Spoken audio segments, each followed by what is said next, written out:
안녕하세요. 미국 주식하는 임계입니다. 오늘 미국장 한번 보겠습니다. 구독과 좋아요 부탁해요. 오늘 시장은 마이크론 테크놀로지의 실적 전망으로 기술주가 하방 압력을 받았으나 미국 노동시장이 둔화 조짐을 보이면서 조기 금리 인하 기대감이 나타나 3대 지수는 일찍 상승을 하는 모습을 나타냈죠. 우선 3대 지수는 장 초반 미국의 1분기 성장률 확정치가 1.4%로 소폭 상회하며 시장의 예상치를 부합했고 신규 실업수당 청구 건수는 24만 3천 명으로 집계돼 직전주보다 6천 명 감소하며 시장의 예상치 23만 6천 명을 밑도는 모습을 나타냈죠. 이로 인해 시장 곳곳에선 기술주 쏠림 현상과 과열 양상을 우려하는 목소리와 함께 올 여름 증시가 조정을 받게 될 전망이 나오곤 있지만 현재 시장 참가자들의 이목은 거시경제로 향하고 있어 바이든과 트럼프는 이날 조지아주 애틀랜타 CNN 센터에서 2024년 대선 첫 토론회를 갖게 되죠. 여기에 투자자들은 경제 문제 해결이 가장 시급하다고 보고 있어 각 후보가 어떤 공약들을 제시할지 관심이 커지고 있는데, 이어 인공지능 대장 엔비디아는 마이크론의 실적 여파로 인해 1.91% 하락해 123달러로 마감했고, 엔비디아는 지난 6월 24일 6% 이상 급락을 한 뒤 이틀 연속 상승세를 탔지만 마이크론의 가이던스 이슈로 인해 다시 한번 주가는 내려가는 모습을 나타냈습니다. 하지만 개인적인 생각은 엔비디아는 인공지능 붐을 타고 주가가 고공행진하고 있어 이러한 상승세는 적어도 내년까지는 이어질 것이라 예상이 되며, 이 같은 이유는 반도체 칩 시장의 높은 진입 장벽과 압도적인 시장 점유율이 엔비디아의 경쟁력을 높이고 있다 할 수 있죠. 이로 인해 투자기관 컨스텔레이션 리서치는 향후 12개월 안에 엔비디아의 주가가 200달러를 돌파하고 현재 진행 중인 상승세가 최대 2년 동안 지속될 것이라 전망했는데, 이에 개인적인 생각 역시 엔비디아는 전략적이고 혁신적인 사고 방식으로 급변하는 기술 환경에서 성공에 중요한 역할을 하고 있고, 여기에 더해 반도체 칩 시장의 진입 장벽이 높다는 점은 엔비디아의 경쟁력을 더욱더 높여 새로운 경쟁자가 등장하는 것을 점점 더 어렵게 만들 것이라 생각이 듭니다. 이와 함께 엔비디아의 펀더멘탈 중 매출은 4개 분기 연속 세 자릿수 증가세를 보이고 있어 이러한 증가세가 한두 분기가 아니기 때문에 앞으로의 주가 상승을 더욱더 기대하게 만들고, 여기에 더해 엔비디아가 개발한 쿠다는 GPU를 프로그래밍하는 소프트웨어 생태계로 엔비디아는 지난 2006년부터 쿠다를 무료 제공하면서 현재는 전 세계 470만 명 이상의 개발자가 사용할 정도로 거대한 생태계로 발전해 한번 쿠다 생태계로 들어오면 경쟁사로 전환하는 데 많은 시간과 노력과 비용이 들기 때문에 개발자들을 묶어두는 데 도움이 될 수 있다 할 수 있죠. 이로 인해 엔비디아의 주가는 지난 1분기 실적 발표 이후 급등세를 타면서 현재까지 올라왔고, 지속적으로 차기 모델들을 발표하고 있어 엔비디아는 경쟁사들보다 훨씬 넓은 로드맵과 AI의 표준이 GPU 시장을 선점을 하고 있다 할 수 있습니다. 하지만 지금 주식시장에선 엔비디아의 고점론이 조금씩 고개를 들고 있고, 지난해부터 주가가 치솟은 엔비디아는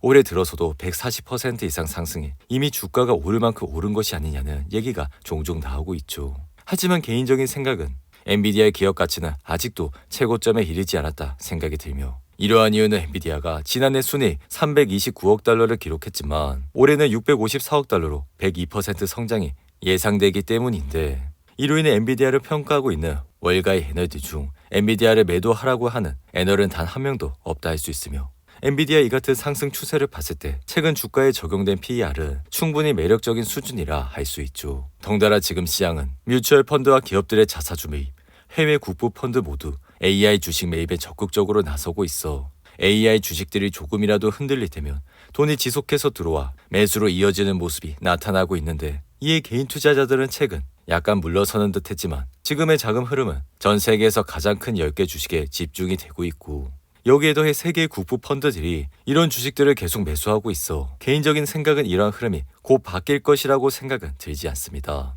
이로 인해 닷컴 버블이 재현될 수 있다는 우려에 대해선 지금은 1999년보다 1995년과 비슷해 기업들은 높은 밸류에이션과 매출 증가세를 보여주고 있어 이러한 증가세는 1999년과 비교하면 분명히 훨씬 더 시장 친화적인 환경이라 할 수 있죠. 이와 함께 엔비디아는 시가총액 기준 3위 기업으로 최근 AI로 인한 혜택에 어려움을 만나곤 있지만 엔비디아의 성장은 이제 막 시작에 불과하다 생각이 들며, 그러한 이유는 현재 미국 기업 중 5%만이 적극적으로 AI를 쓰고 있기 때문이라 할 수 있습니다. 그리고 이날 테슬라의 주가는 0.53% 상승해 197달러로 마감했고, 테슬라는 전날 4.8% 상승에 이어 이날도 상승을 하면서 3일 연속 상승세를 타고 있는 모습을 나타내고 있죠. 하지만 테슬라는 이날 오랫동안 유지해온 미국 전기차 시장 점유율이 50%가 깨질 전망이 나왔고 올해 1분기 미국 시장의 테슬라 판매량은 전년 동기 대비 13%나 감소한 모습이 나타났는데 여기에 더해 테슬라의 2분기 실적 전망치가 계속해서 하향 조정되고 있어 테슬라의 주가는 올해 크게 내려앉은 상황에서 앞으로의 전망도 여전히 불투명한 상황이라 할 수 있습니다.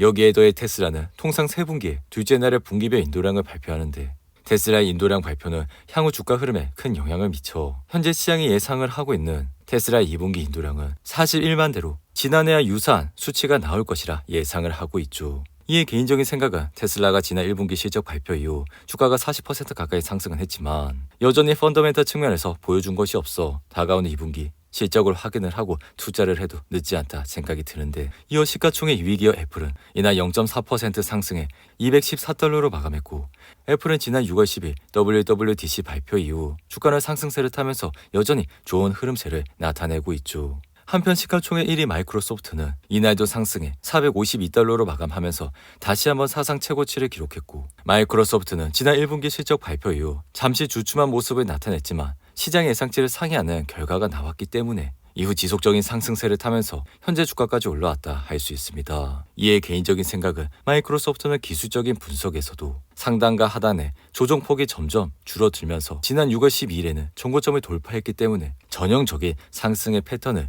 만들고 있다 말씀을 드렸는데 이어 시가총액 5위 기업인 아마존은 이날도 2% 이상 상승해 $197로 마감하면서 다시 한번 사상 최고치를 기록했고 아마존은 올해만 30% 가까이 올라 클라우드 부분인 AWS 사업 확장과 생성형 인공지능 사업 기대감으로 매수세가 꾸준히 유입되고 있는 모습을 나타내고 있죠. 한편 가상화폐 대장 비트코인은 62,000달러대까지 올라갔지만 단기적인 상승 촉매제 부족과 현물 ETF에 대한 낮은 수요로 인해 현재는 61,000달러에서 흐름을 이어가고 있고 이 비트코인은 지난 3월 이후 계속 조정세를 받고 있어 추가 조정 경고음이 끊이지 않고 있는 모습을 나타내고 있습니다. 이어 가구회사인 RH는 CEO가 주당 평균 $216에 1,000만 달러 상당의 주식을 매수했다 밝히면서 이날 주가는 9% 이상 상승했고 제지회사인 인터내셔널 페이퍼는 수자노가 더 이상 회사 인수를 추진하지 않는다 밝히면서 이날은 7% 이상 하락했는데 이어 마이크론 테크놀로지는 예상과 거의 일치하는 가이던스를 발표했음에도 불구하고